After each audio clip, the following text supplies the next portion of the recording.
And we are live. Welcome to lunchtime. It is so much fun being right here at the lunch table with you. And I've got food, I've got my apple because after all, we want to be healthy. And I also have something, a nice beverage in order to get all of that down. And I hope all of you are ready because today we have an important topic to talk about. Who are you? Who are you as the home cook? When you think about coming into your kitchen, what is your personality? I had to think about that. I had to really give that a good thought because when you go into other people's kitchens and especially I think about this over the holiday. And you have those people whose kitchens you can go into and they will basically, it's like the world's their oyster, whatever you want to do. And so you can get in there, you just have a good time while you're messing around in the kitchen. But you know what? Sometimes you walk into people's kitchen and it's like, oh, I'm terrified. She's in the kitchen. She knows what she's doing, and I'm nervous. So, we're going to look at our kitchen personality. And I had to think about myself. And I started with me. So, don't think that I'm putting it all on you because it's not. I'm looking at myself because we got to start here first. I had an in the mirror moment. Now, for all of you who are out there, hello, hello, hello. It's so good to see you. And it's a beautiful Monday morning here, or Monday afternoon for me, maybe morning for you. But anyway, we're excited to be together. And as my friend often says, to be above ground. And that's always a great thing. So I'm really looking forward to talking about our personalities. I was talking with a friend, and we were talking about having our personality traits, or looking at a personality test, because I think she's a little bashful. And, because she's so bashful, it makes it difficult when she's going out to look for jobs or to interview for jobs. And, during COVID, everybody had to come home. And so it was difficult for those who had certain personalities to be able to get on the computer. First of all, to be brave enough to get on the computer. And second of all, what image were they portraying? And so even as you look across YouTube, you will see such a variety of personalities. You find those people who are very quiet and very easy and soft. And then you find those who it's almost like their hair is standing all over their head because they're out there. They're a little out there, and it's okay.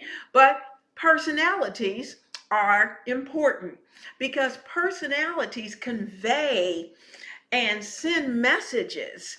And you know what? We're sending messages when people enter our kitchen. And so, what message are we sending?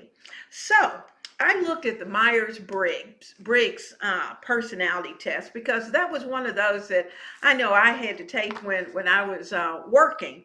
And you have some of the categories are like you have the analyst, the person who's very strategic about everything that they do. And under the analysis section, you also find the creative person who can just almost take nothing and create something absolutely fantastic. You also find those people who are very curious and very ready to explore and to uh, they're very curious what's going on and how personalities all fit right here with the home cook. There's also the diplomat when you think about Myers-Briggs. And that person typically is a bit charismatic. They're also enthusiastic. they're inspiring. They want to be able to make you feel good, that warm, fuzzy person. You also find the person that they call a little more sentinel. And that sentinel person is the practical person. You know, we're going to do exactly what needs to be done. We're going to do it a practical way, and that's it. They're not going to step outside those boundaries. They're going to stay within whatever the boundaries are supposed to be. And then you also have those who are more like an explorer, the adventurer, the one who takes risks, who gets out there and is willing to go where no man has gone before, or girl, in whichever the case may be. Now, so let's take a look at some of the home cooks' personalities. And like I said, I started with me. I have to say that I think over the years, my home cook personality has probably changed, because I can remember as a young cook, new cook, I didn't want anybody in the kitchen because I was a little nervous.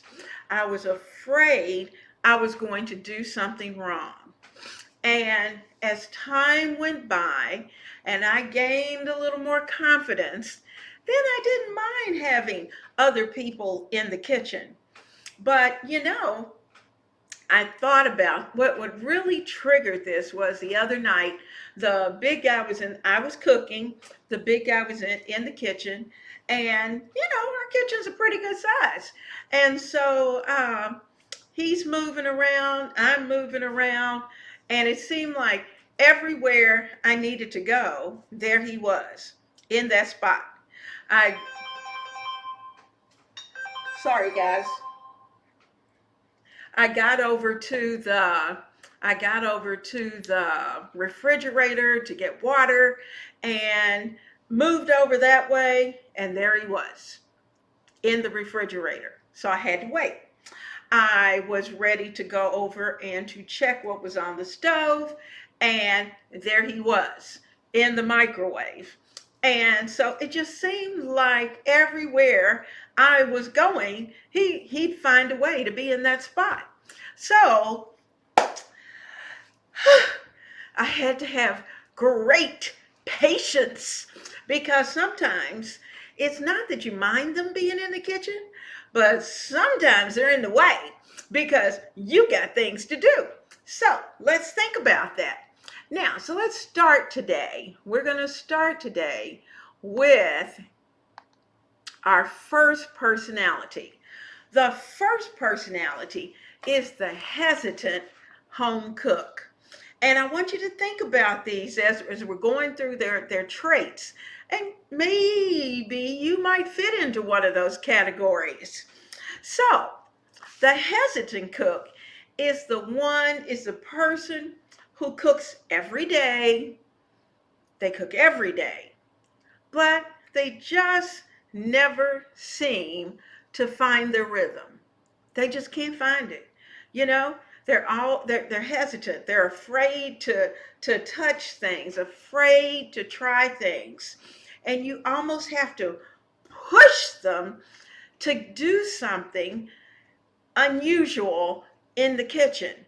That's a hesitant cook, because they're so afraid they're going to do something wrong.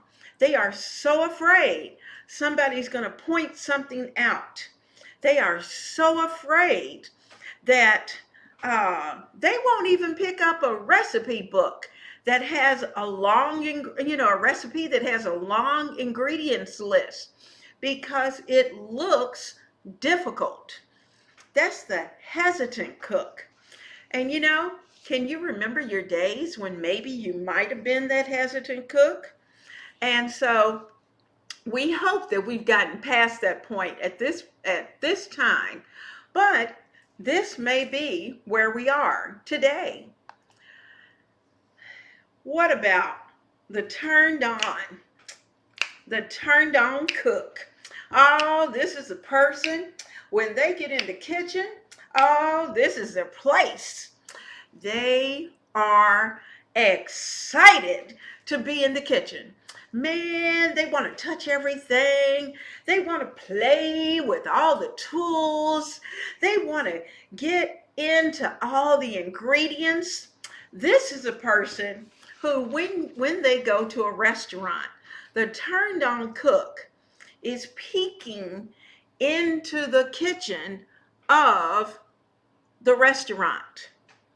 They want to see what they're doing.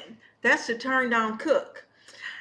They may even taste something that's new, a flavor that might be new. And the turned on cook is going to be that person who's going to say, you know what? I have absolutely no idea as to what this is, but oh my goodness, it's so good. And will you go back there and ask the cook what it was? Or this is delicious. Can you tell me what the ingredients are? Or who's the cook? Can I talk to him? That's the turned on cook. The turned on cook wants to know. They want to know everything there is. And they're ready to go. And they will come back to their kitchen and start cooking. But are you brave enough to do that? Are you that turned on cook? Some of us are just a little more laid back than that. You might be turned on for certain things, like I love using certain tools, but I'm not going in the restaurant trying to find the chef.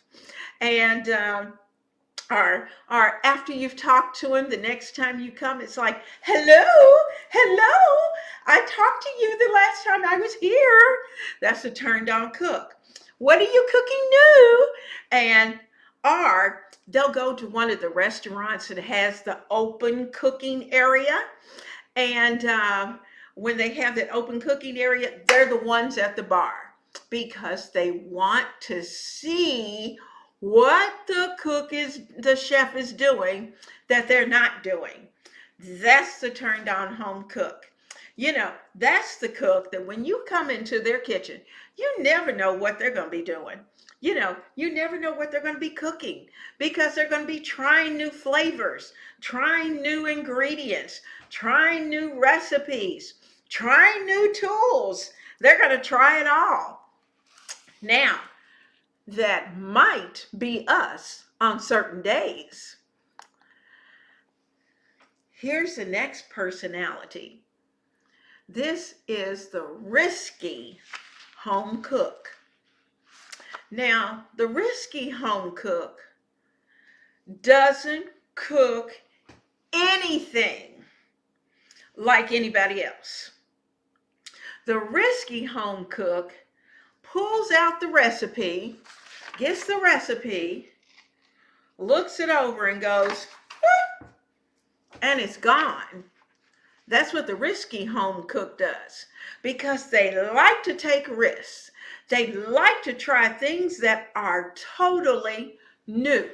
They want to be inventive, creative, imaginative.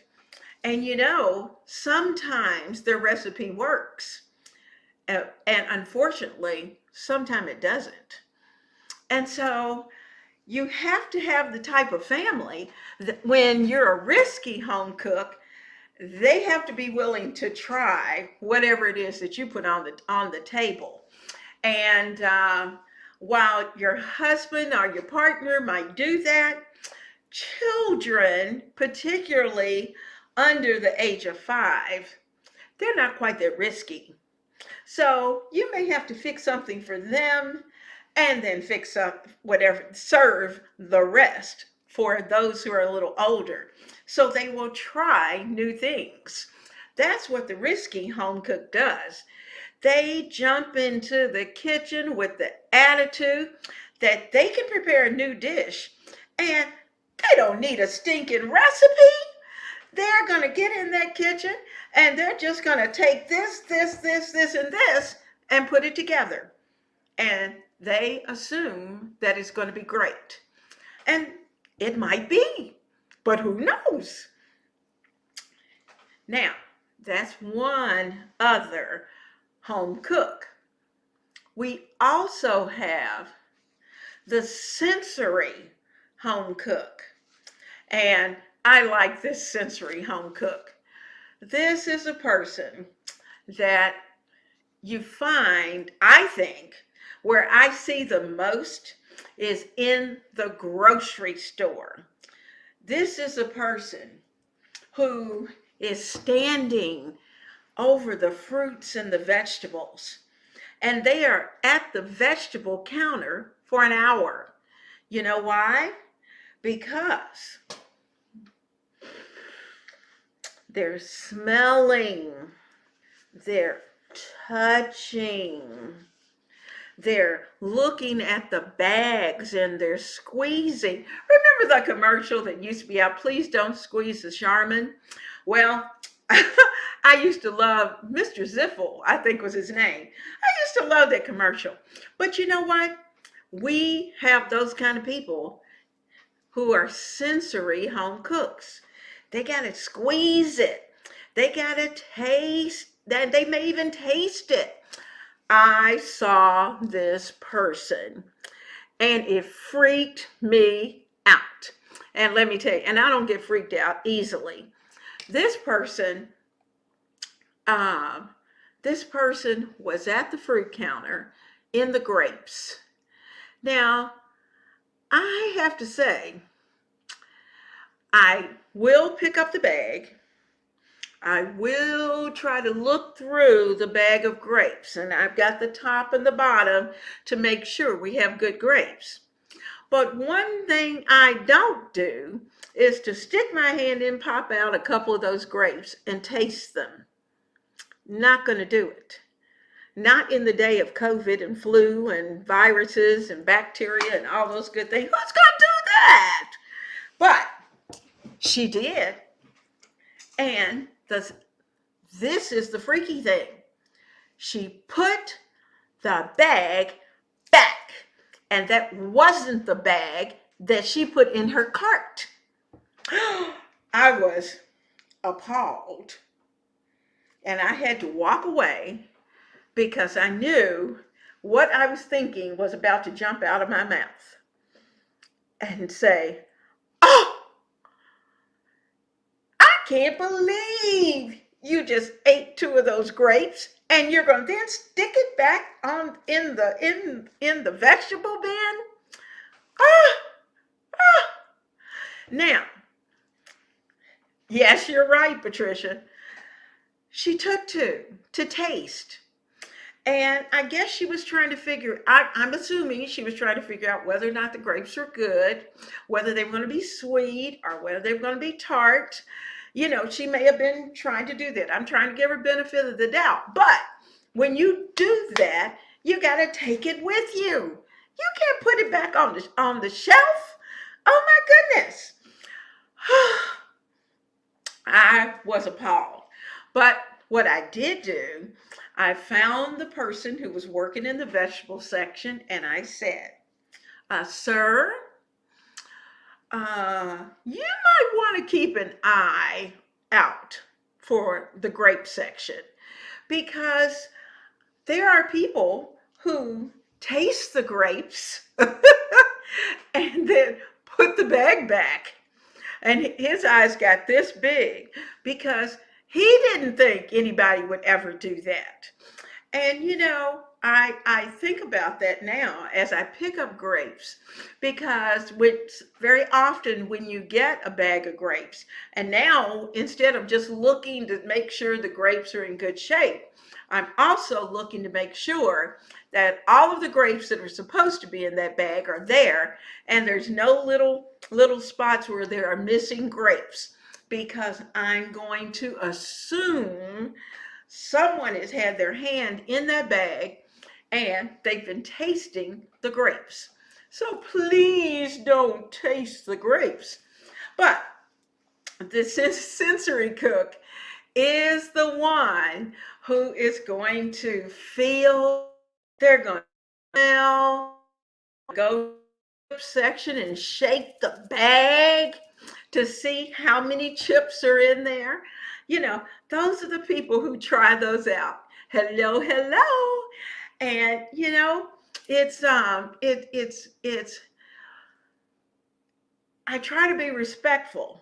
Not only, I want to know what the weight is of whatever it is that I'm going to purchase, tomatoes, those kind of things. But there are certain fruits and vegetables that when you're doing this, and oh Lord, let's not talk about bananas. People who go over to the bananas and they're over there smelling and they're, feeling them and doing all those things. That's a sensory home cook because they tend to use their senses for everything.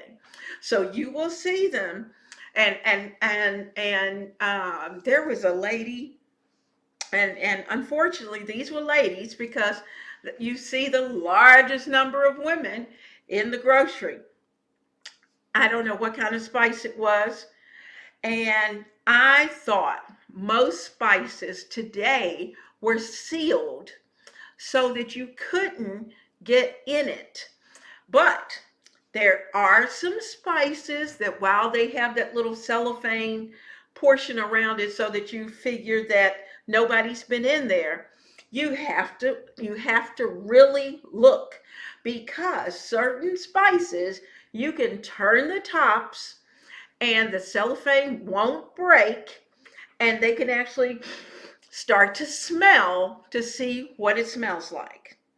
Now, we know that just about everything has an expiration date. So, if it's spices, I'm looking at the expiration date.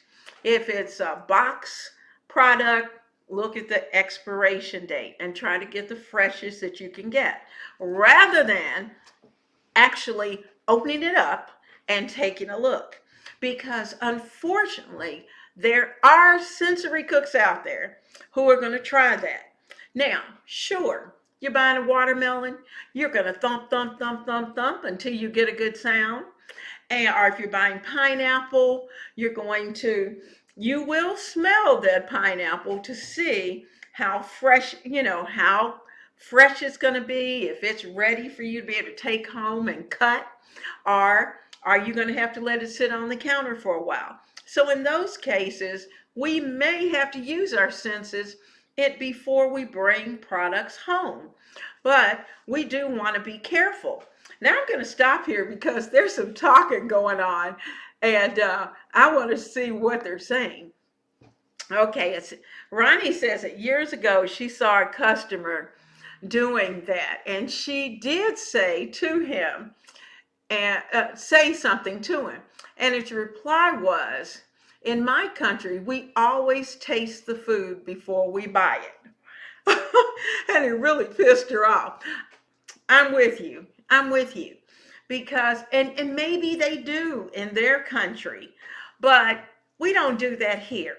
That's just not who we are, and that's not what we do. And it's not clean, you know? We just don't do that. And you might take grapes out of this bag and they might be tart. And they're going to go to another bag and try another grape to see if that one's sweet. No telling how many bags of grapes they had been through. But you're absolutely right. It is disgusting, absolutely disgusting. So I bring my grapes home. I put them with 1 drop of dishwater and of dish soap and put it in a tub of water and rinse, and get them cleaned off because, you just don't know. You don't know whose hands have been in there. Michelle said that her husband and son check inside everything that should be sealed. Yep. And they open the lid to make sure this seal is intact. That is a good method. The big guy is like that too. He does it too. He's checking. He checks the expiration date. He checks the seals on the product to make sure that they're also intact. And sometimes I have to admit, if you're really in a hurry and you're picking up something at the last minute, you may snatch something up and keep running, especially if you're in a hurry. And only to get home and find that it had been open. Now, this is the problem. There are certain grocery stores that once a product has been opened, they won't take it back.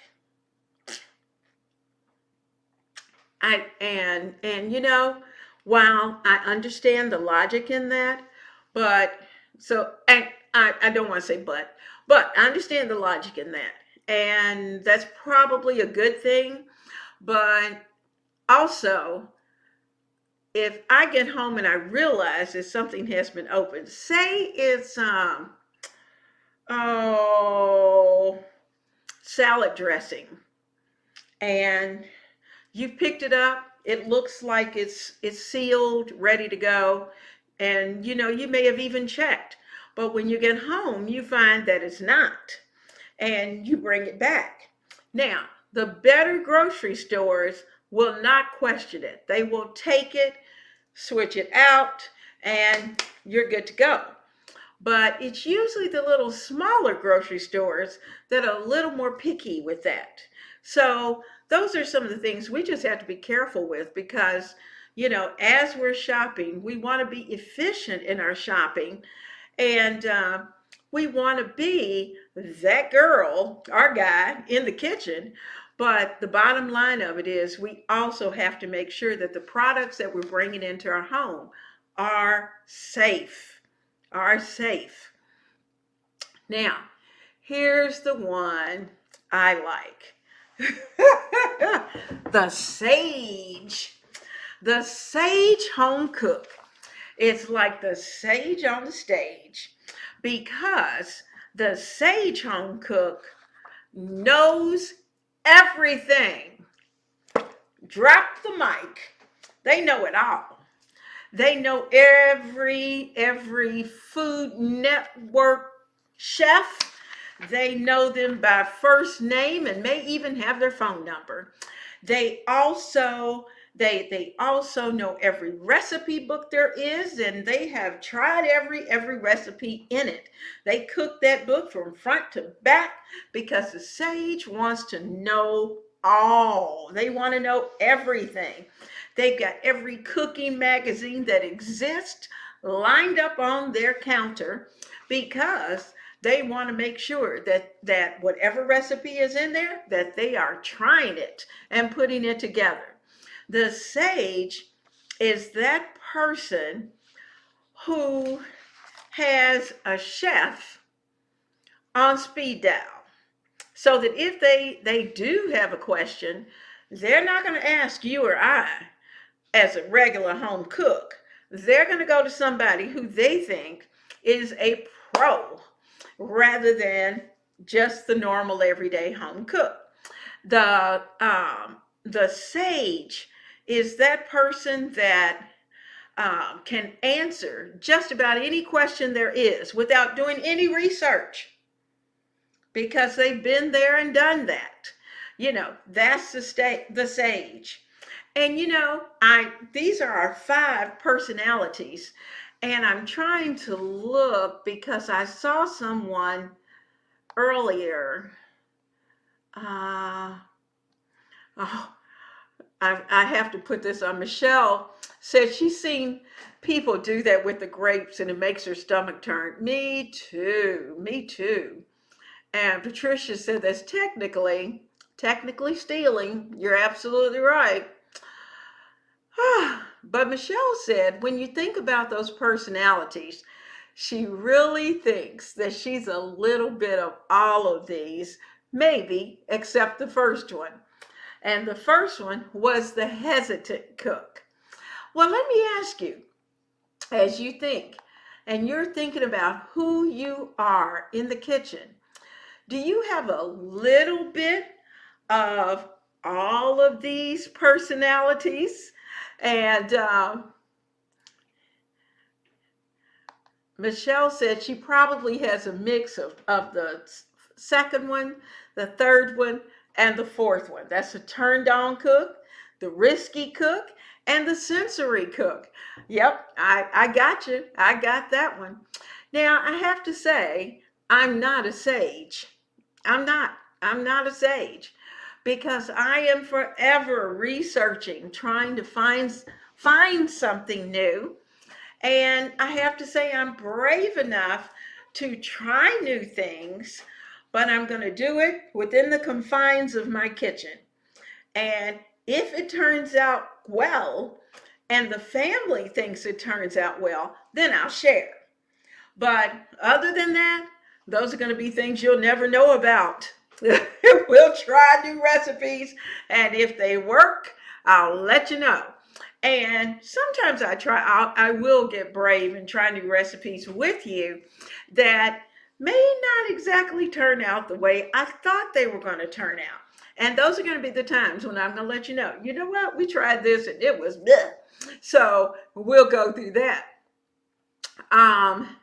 Ronnie said that she checks those expiration dates. She checks at the bottom of the bag salad. Yep. Or any bag produce for mushy bottoms. Me too. Me too. And the more people squeeze those products, and the bags are typically sealed and they're kind of air sealed. And they're supposed to have something in there to help take up the moisture. But when people just kind of crunch and check and peek and shake and do all of that, it bruises, particularly if it's salad fixings. It's going to bruise those products and they will start to break down. So they will not last as long as they should. You have to be careful with them. And I'm with you. I'm looking at that bag. I'm checking the expiration date, because sometimes the expiration date tells me nothing when it comes to those mixes, those salad mixes. So you really do have to look.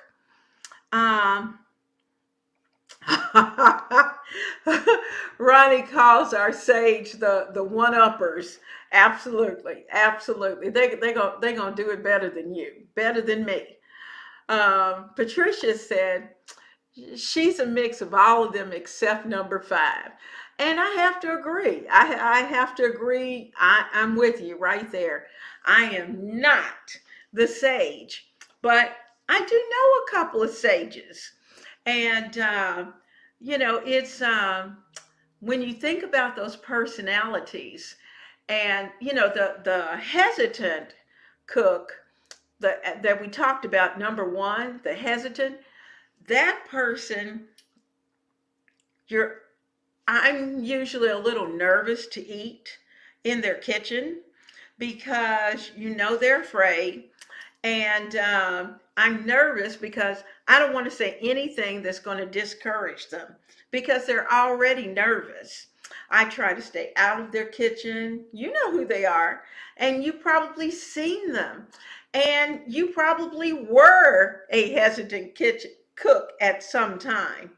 And so when we're cooking something totally new, then we're probably going to be a little hesitant because we're going to make sure we follow every word on that recipe.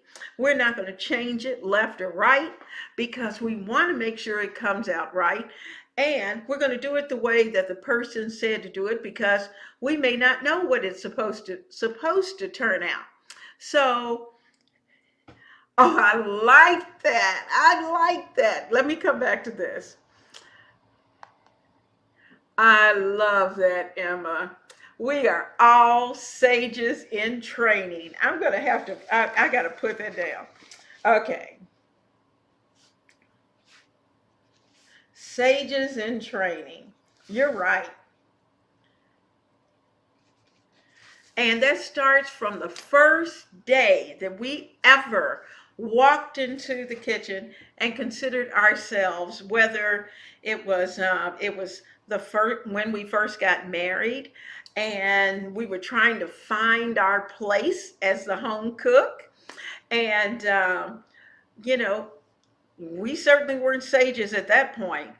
We were probably more hesitant because we didn't know what in the world we were doing.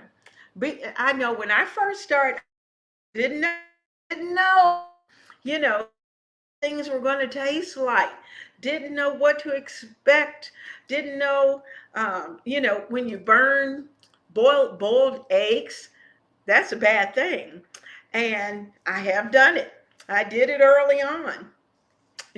Usually it's because you get distracted, but sometimes you overcook them because you didn't know how long they were supposed to cook or what to look for. So all of those things are things that we have probably all done at some time or another. So sages in training. I love that. I love that. Patricia said she will try to cook just about anything, but she says she can be shy in the kitchen if it's an important event with other great cooks. Absolutely. When you're doing a potluck, oh man, a potluck at church, you've got women from all backgrounds or men from various backgrounds. I know when we have potlucks, that we have certain men who love to cook. They will come into their kitchen in a minute and they can throw down. Well, when all of these people are in, they're going to bring their A game. And early on, I didn't have an A game. I was looking around. I can remember going to a baby shower. I can tell you all this. Went to a baby shower. I don't think we had been married. We hadn't been married 5 years. Went to a baby shower, and I just hadn't done appetizers and all those kind of things. And I didn't know. What would be really good. So I did fix an appetizer, but I noticed that everybody kind of ate around it at the table. And I finally asked one of my coworkers, I said, "Did you try that?" And she said, "No." And I said, "Oh." And she said, "Do you know who fixed it?" I said, "Well, I did." She said, "Oh, okay, then I'll try it." Well, what I figured out is that they want to know who's prepared whatever it is.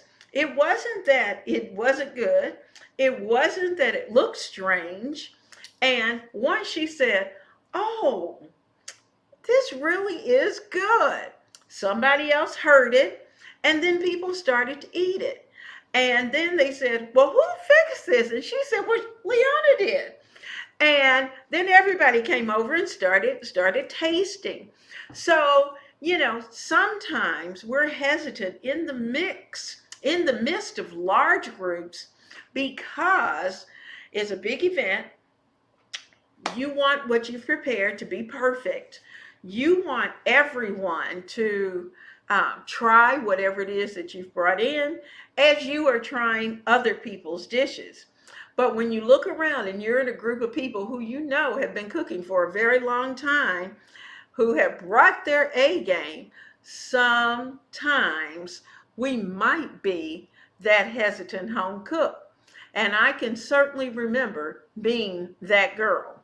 So, we have to think about, who are we? Who's our personality? And does our personality change? And I say, absolutely. Our personality will change based on who we're cooking for, where we have to take it, and put it on display. So those are things that we think about. Now, Elizabeth says when she's trying a new recipe, she's the hesitant cook. She said, but once she's familiar with the recipe, she feels a lot more confident. You are absolutely right. You are absolutely right. And most of the time, if we are taking dishes, say, outside of our kitchen to a potluck, or we're having company over, and you'll have a nice buffet, and you may have one dish that you may try that's totally new, and you're probably a little nervous. You're going to be the nervous Nelly until you hear the sound of people saying, "Oh, this is really good." And once you hear that, then that's a recipe I need to cook. I need to keep. It worked, and it was good. So, and we do the same thing, to be honest with you, at night with our families. We are trying to prepare dishes. We want to be creative in our kitchen, or at least I know I do. And your family may be very much like mine in that they want um, they have the basics, the certain things that they like. You know, they like chili, they like chicken noodle soup. Um,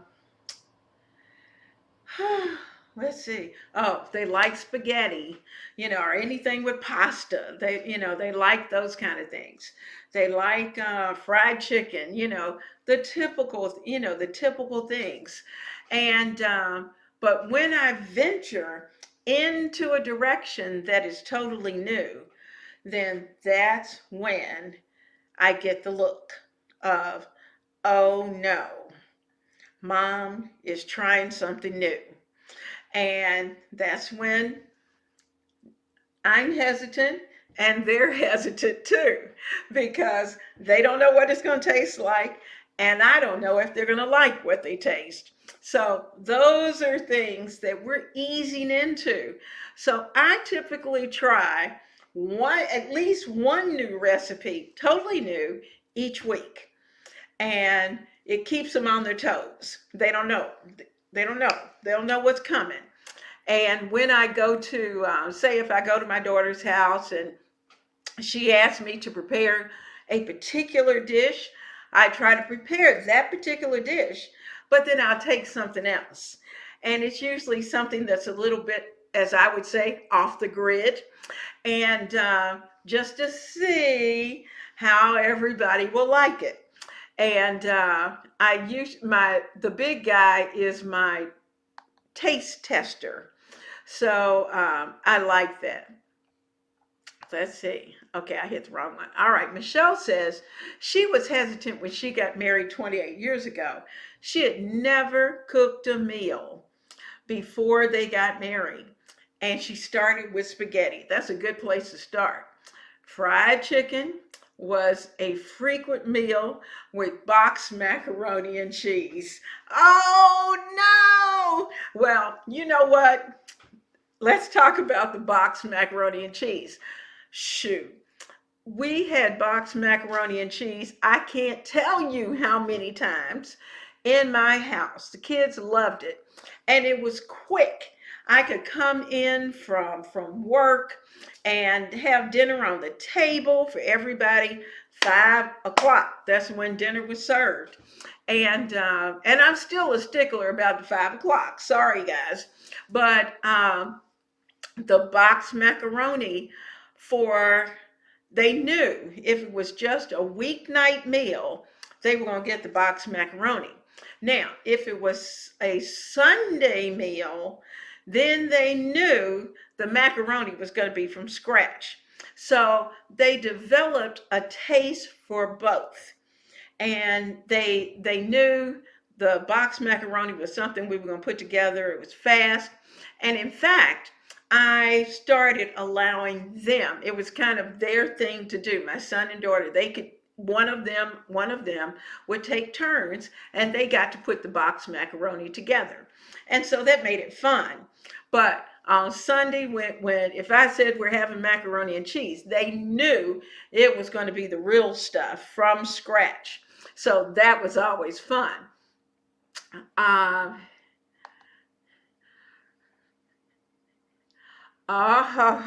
Ronnie said she started with baked chicken.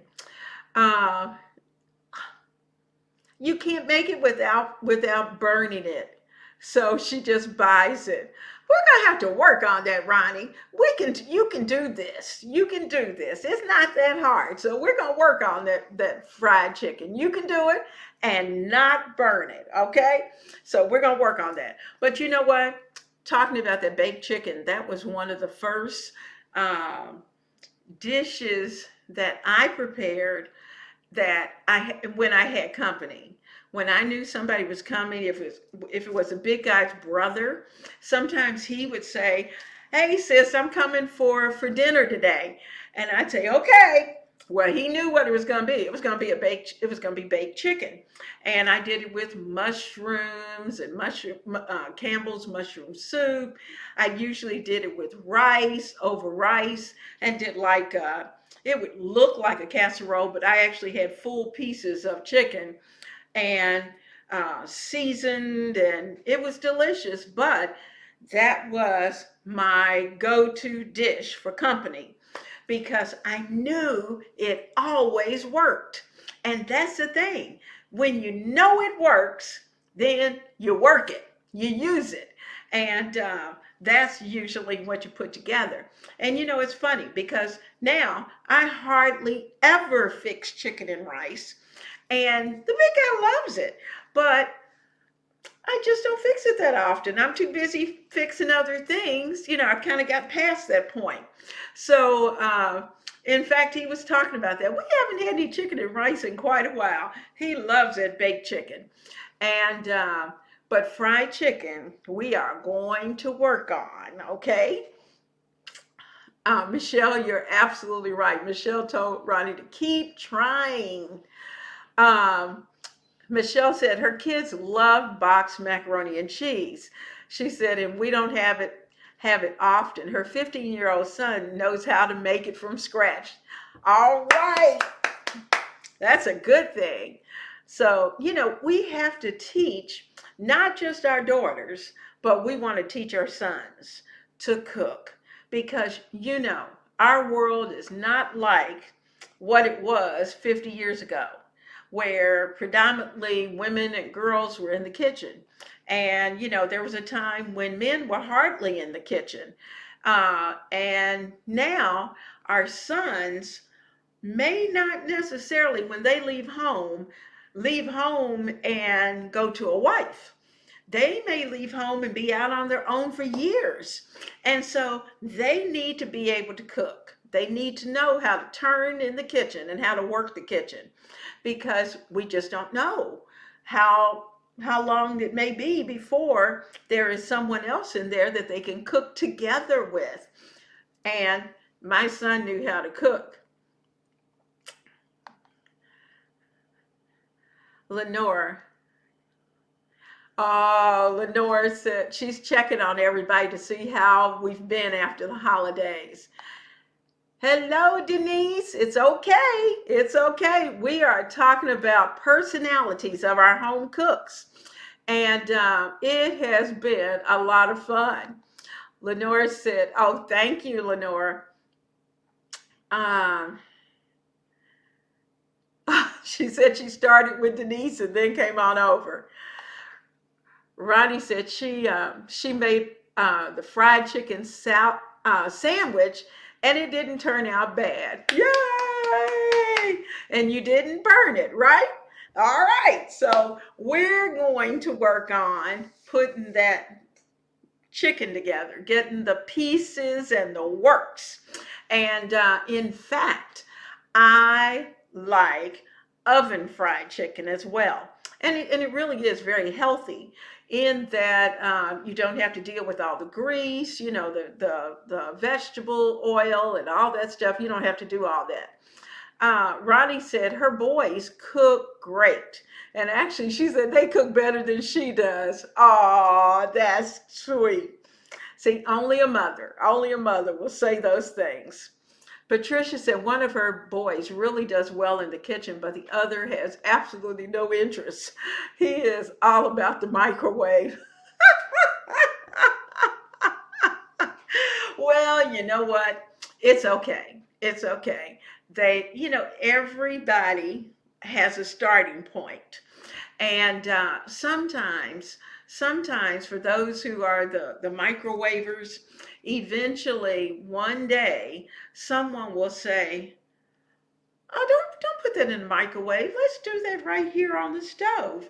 Or he'll find a young lady who will say, oh no, we're not going to do that in the microwave. We're going to fix that right here on the stove. Let's do that together.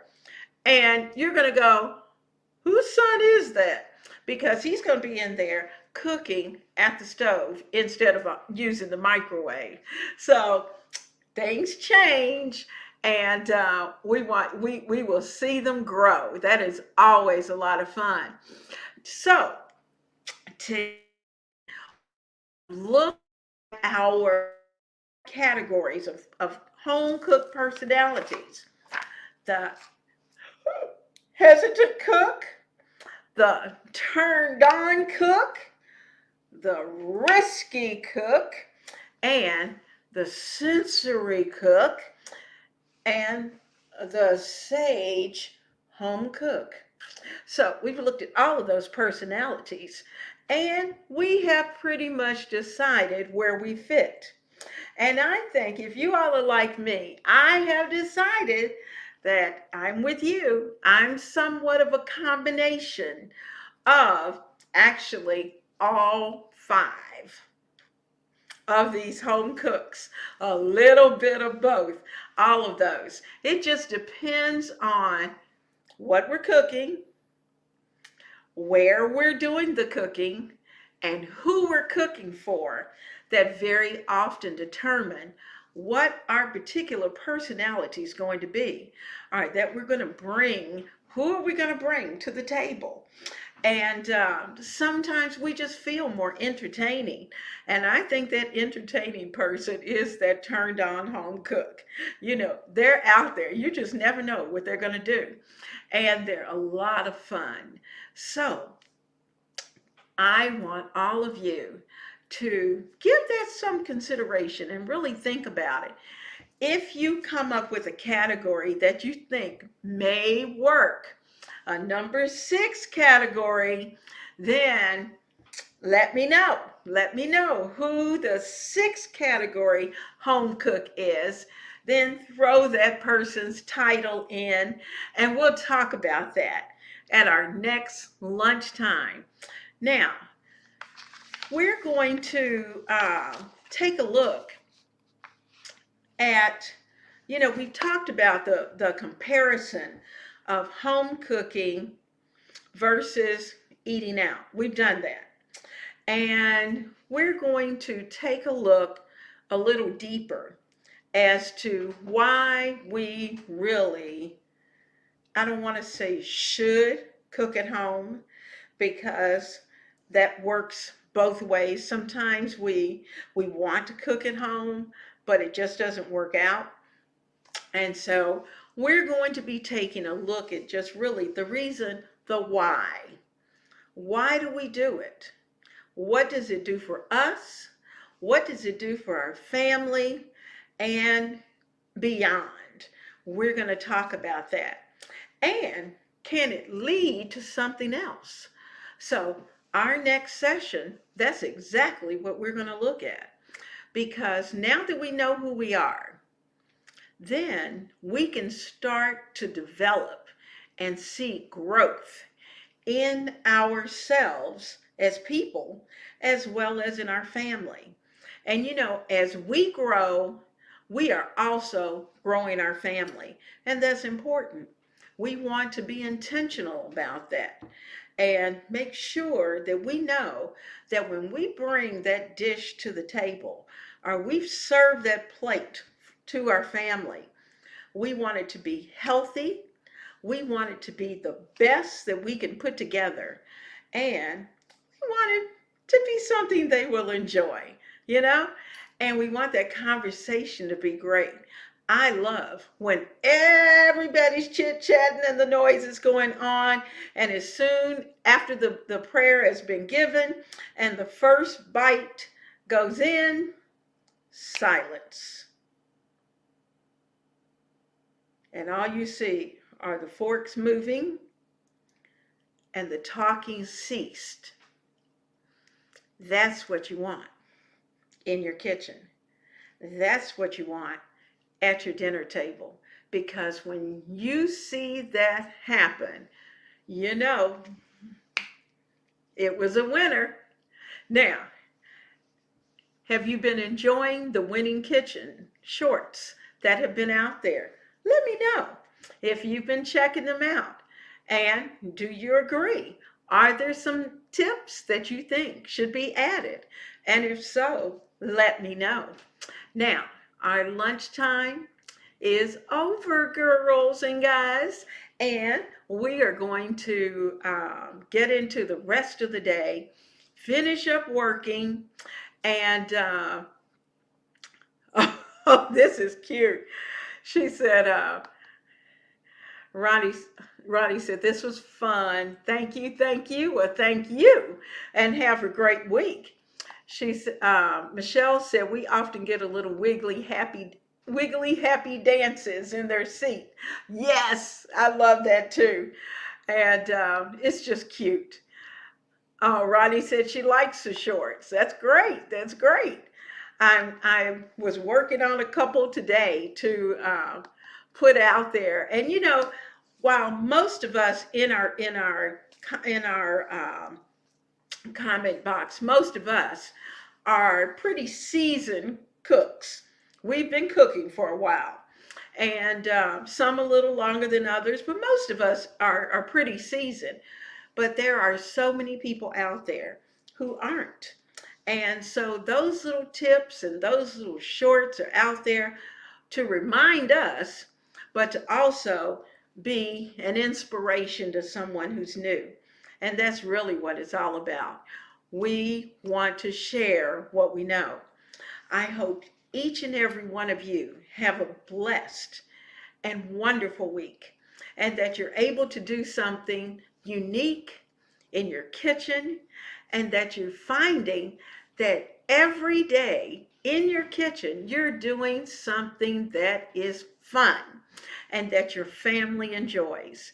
And at dinner time, when they sit at that table and you see the smiles or the little wiggles or it gets quiet, then okay, this has been a good day. So, God bless each of you, and I will see you right here next Monday for lunchtime.